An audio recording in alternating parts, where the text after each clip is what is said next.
to CBS Sports HQ, presented by Crown Royal. This season, Crown Royal supporting the communities that service off the field with kickoffwithcrown.com. With Jonathan Jones, I'm Eric Casillas. JJ, San Francisco was up 10 in the fourth quarter. Looking good. Defense playing well. And then the game turned. How and when did this game turn? Okay, so the game turned.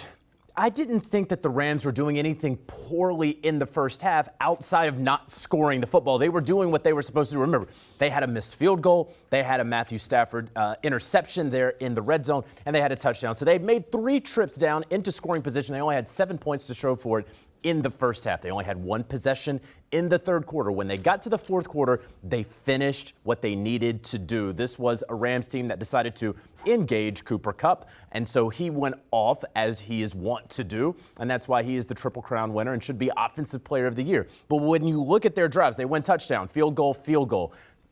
That's going to win you a low-scoring game when you get into scoring position and you can at least put 3 points up on the board. So I wasn't all that concerned with the Rams at halftime, but certainly coming out of halftime, they were finally able to put points on the board when they were putting themselves in position for it. They also got a Jaquiski Tart drop on what would have been another turnover from Matthew Stafford. And then right after that, they got a catch by Odell, 15 yards tacked on. They end up getting that field goal to tie it, and they keep rolling and rolling and rolling. Let's bring in the rest of our gang. Ryan Wilson, CBS Sports NFL draft expert, and our 2-time Super Bowl champion, Brian McFadden. Won 3 of these championship games and then went on to win 2 Super Bowls. B-Mac, I'll start with you. San Francisco, did you feel like, hey, they're going to win, they're going to win, or did you always kind of think that LA was poised to make a move, even down 10 in the fourth quarter here? No, I felt strong about San Francisco winning the ball game because they were the more physical team. They didn't blow you away when you look at the numbers in the stat sheet, but they made plays when they were supposed to make plays, especially to start off the ball game. They left a lot of opportunities out there on the football field, but EK, I felt like San Francisco, they were in prime position to win this ball game. But it changed for me when you talk about the missed opportunity by Tart, the missed interception. I know we hear this all the time. The reason why defensive backs play in the secondary because we don't have hands. That is true. But in that situation where you basically have a layup, you're catching a punt, you got to come down with that. And Dick LeBeau used to tell us all the time as defenders, anytime you missed an opportunity to be able to capitalize and create a turnover, 9 times out of 10, something good will happen for that opposing offense. And that was was next play. Yeah, that play is basically a turnover, right? I mean, it doesn't show up in the stat sheet, but that is a turnover. When you're no one around you and you're going to catch an interception and it is floating into your hands, we are assuming San Francisco has the ball. And then when you drop it, it's like you turn it over back to the Rams. Ryan Wilson, this game in the fourth quarter, at the start of the fourth quarter, with San Francisco up 10, did you feel like, all right, we're getting Niners-Bengals, or did you feel like the Rams are going to make a move here? And what did you think as that fourth quarter's unfolding? JJ just talked about it, and we talked about it at halftime, that he thought that the Rams hadn't really done anything wrong, but they hadn't done a whole bunch right either. I'm with BMAC. I feel like the 49ers were in control of things, and then to not reiterate the point too much, Jaquiski Tart didn't catch the ball. It was an arm punt, a terrible throw by Matthew Stafford. By the way, if Tart intercepts that ball and the 49ers going to win, we're talking about, okay, what is Matthew Stafford doing and how is he that much better than Jared Goff? It's hard to explain. It was almost a situation that he had too much time and he just couldn't make the play. They went on, it was 17-14 at the time, San Francisco, about 10 minutes to go in the fourth quarter, and then they come down, the Rams do kick a field goal, and then we know how this thing ends. You could argue in the very next possession by the 49ers, Garoppolo should have thrown an interception to Jalen Ramsey, and Ramsey dropped it. I get that, but you still can't not take those points off the board, as it were, for the 49ers. So I felt like the 49ers were in control of their destiny. I think Kyle Shanahan felt great because another thing we'd be talking about had the 49ers won this game, is Sean McVay forget how to use timeouts? What's going on with the challenges? He had one challenge all season, and he missed on these 2 challenges that he decided to try in the biggest game of the season so far for the Rams. So I have a lot of questions about what the Rams are doing, and they got away with a lot of things, just looked like they got away with a lot of things last week in the second half of that game against Tampa Bay. I think the turning point, and no surprise, you guys have been talking about it, is the Tart dropped interception that seemed to change the tide for both teams. All right, well, they did get the win. So who did your MVP of the Rams? And I always allow you to pick a player or a unit. I mean, the San Francisco run game, which was pretty unstoppable, they only had 20 totes for 50 yards today. The Rams bowed their neck. Odell had 100 yards. Cooper Kupp was amazing with 2 touchdowns. And Matthew Stafford, who had never had a playoff win, now is going to the Super Bowl, and kind of fitting, maybe he got a little help from Jaquiski Tartt, a little help from his wide receivers, but he also had a pretty good game statistically. Who was the MVP today for the Rams, JJ? It's Cooper Kupp. 11 catches on 14 targets. He had 142 receiving yards, but he also had 66 yards after the catch. That you can put the ball in his hands, that he can make people miss.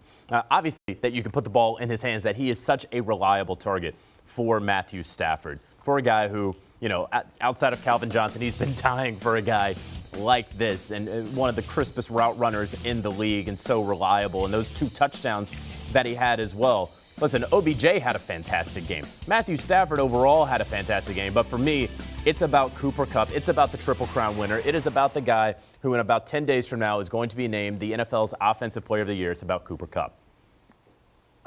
B-Mac, who's your MVP? You want to go with the Rams, run D? You want to go with Stafford? You want to go with Kupp? You want to go with Odell? Who do you want to go with as the MVP today? Well, EK, in the beginning, before the game started, my matchup that I was watching was the offensive line play from the Rams going against the pass rush from the San Francisco 49ers. And that unit is my MVP, and here's why. In the 2 previous matchups, they allowed 7 sacks to the San Francisco 49ers. Today, they surrendered 2 sacks, but get this. Those 2 sacks happened on the last game-winning field goal drive for the Rams. So up until that point, they protected Matthew Stafford. And JJ, you're right. You talk about the success that Cooper Kupp had. You can highlight Matthew Stafford. It all started with the foundation, and the foundation was the offensive line unit. And those guys are my MVP from today's ball game. All right, what do you got, Ryan? I'll tell you, I'm going Cooper Kupp. If I have to break the tie, I'm going with JJ. But you can go anywhere you want as well.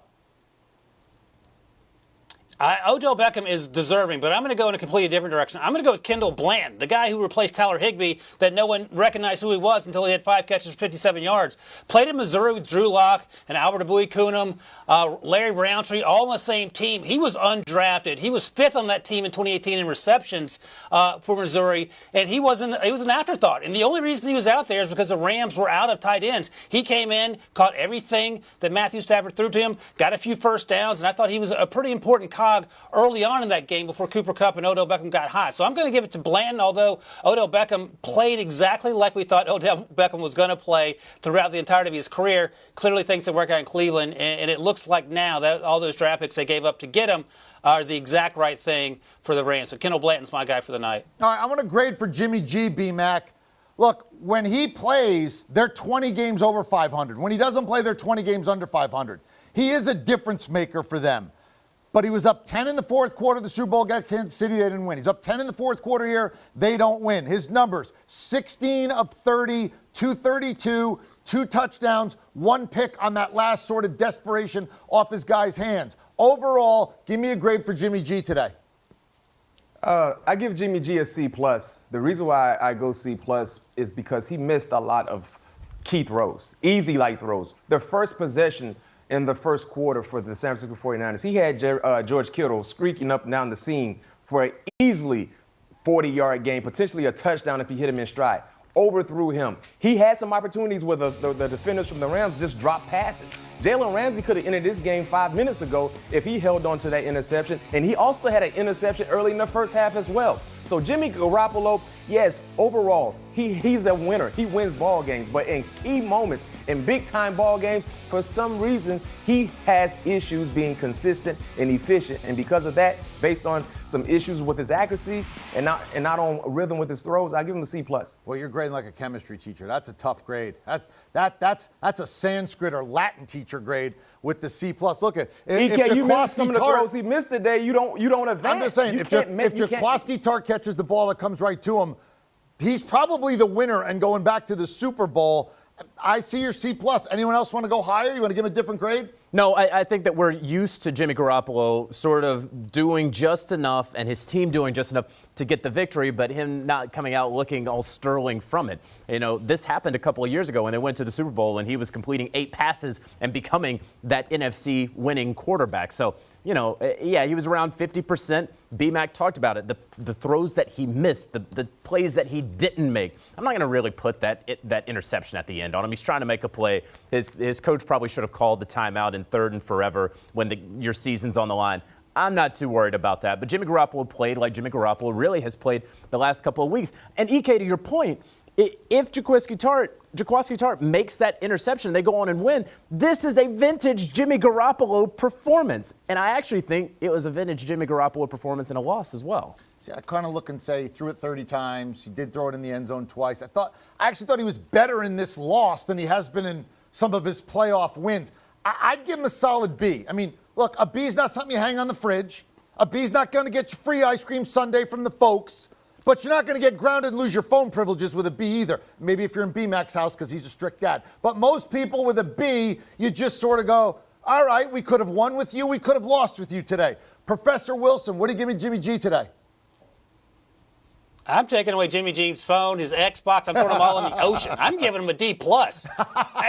EK, we're the soft bigotry of low expectations is what we're talking about now for an NFL quarterback who makes $27 million a year. We need to see more from your quarterback in the biggest game. And, you guys have touched on it. But if you want to talk about turnover-worthy plays, yes, he only had that one interception at the end, and we don't have to count that. But there were a lot of throws that were high, that were missed. He threw the medicine ball to Deebo Samuel that got one of the best players on that team banged up for no clear reason. You can't do that time and time again. He made some good throws. He hit Brandon Ayuk on a couple good throws. He had the touchdown to George Kittle. I get that, but we need to see more consistency from your franchise quarterback, and he is paid like a top 10, top 12 quarterback, and we just haven't seen it. And I think that's why starting 45 minutes ago, this is now the Trey Lance era, it feels like. And fair or not, I think we needed to see more from Jimmy G. JJ, you're exactly right.